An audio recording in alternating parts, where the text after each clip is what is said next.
Bonjour. En fait, là, ça fait suite à, la première vidéo où on voit la femme de, Benoît Coët. Là, on va assister à un très grand moment de journalisme où on a le présentateur, monsieur Duhamel qui est en train d'interviewer, Coët. C'est une très bonne interview, dans le sens où le journaliste va pousser, le présentateur dans ses retranchements et lui poser des questions claires, nettes, précises. Et vous allez voir un petit peu quel est, je voudrais avoir votre ressenti, vous, personnel, parce que je pense que la vérité, elle s'exprime toujours de la même manière. C'est-à-dire qu'il y a ce que l'on dit et puis il y a ce qu'on appelle le paraverbal, d'accord? Regardez bien cette séquence de paraverbal, c'est-à-dire tout ce que le corps essaye de vous dire. C'est parti. Bonsoir, monsieur Duhamel.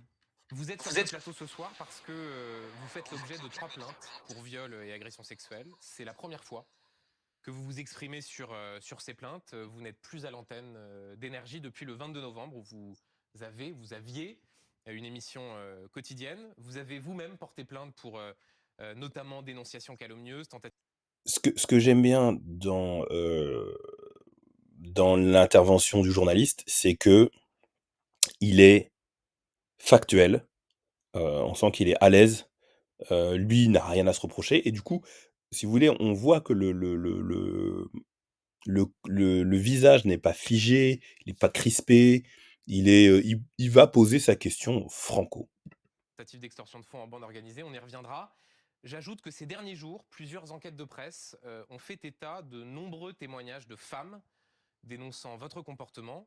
Euh, Sébastien Coé, si vous prenez la parole ce soir, c'est parce que vous êtes un homme aux abois. Non, je prends la parole ce soir d'abord parce que j'ai pris un petit peu de temps parce que ma parole était pour la police, les services de police. Je vous en parlerai tout à l'heure un petit peu plus, avec lesquels j'avais besoin d'échanger. En fait, moi, ce qui me gêne à titre personnel et ça n'engage que moi, c'est la gestuelle hyper détendue de, Benoît Coët. Je parle pas de son visage, je parle de ses épaules.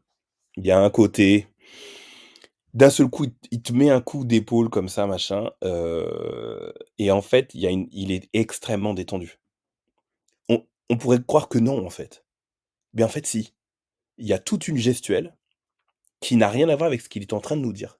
Mais en fait, il y a un côté très décontracté, qui est très gênant par rapport à le sujet, il est extrêmement lourd. Là, il vient de dire ce qui est très dur pour moi, homme de communication. Il met sa main comme ça et il arrête. Il y a une façon de s'exprimer. Il est en train de nous expliquer, il va nous faire un show. C'est une bête médiatique. C'est-à-dire que le gars, il a l'habitude du rouleau compresseur et en fait, ça me dérange énormément. Regardez-le un instant, regardez-le un instant, regardez. Mais j'avais besoin de parler à des gens. J'avais besoin de remercier les milliers de gens qui me soutiennent, vous savez, ces fans que l'on appelle dans notre L'épaule, les métier. Je fans. ne savais pas Je savais depuis pas. 40 ans que je fais de la radio, que j'étais important pour eux. J'avais envie de parler pour mes amis, pour ma famille, qui subissent ce que je subis depuis quelques semaines. Non, non, mec, les gens ils subissent pas du tout. Non, non, non, non, non, non, non, non, non, non, non. Il a en c'est c'est c'est un champion de la com. Vous avez affaire à un champion de la communication et moi j'aurais voulu voir une victime. Il commence à nous faire du storytelling et en fait c'est un truc qui est hyper travaillé et en fait c'est gênant. C'est gênant parce que c'est pas ça l'exercice. Alors on comprend, il nous explique, hein, qu'ils se sont vus avant et qu'ils ont préparé, l'exercice. C'est pas ça qu'on veut voir. Alors là, c'est intéressant. Alors là, c'est mon analyse à moi, elle n'engage que moi. Mais, quand il parle, en fait, il y a quand quand il y a les policiers, interviewent, pardon, mettent quelqu'un en garde à vue, ils lui posent des questions, ils regardent la façon dont s'expriment les yeux, d'accord? Il y a la gauche et il y a la droite. D'un côté, il y a ce que tu as vécu et tu te remémores, il y a quelque chose que tu inventes. Je vous invite à me suivre sur Instagram et il y a une formation gratuite, vous verrez, maîtrise de la communication non verbale.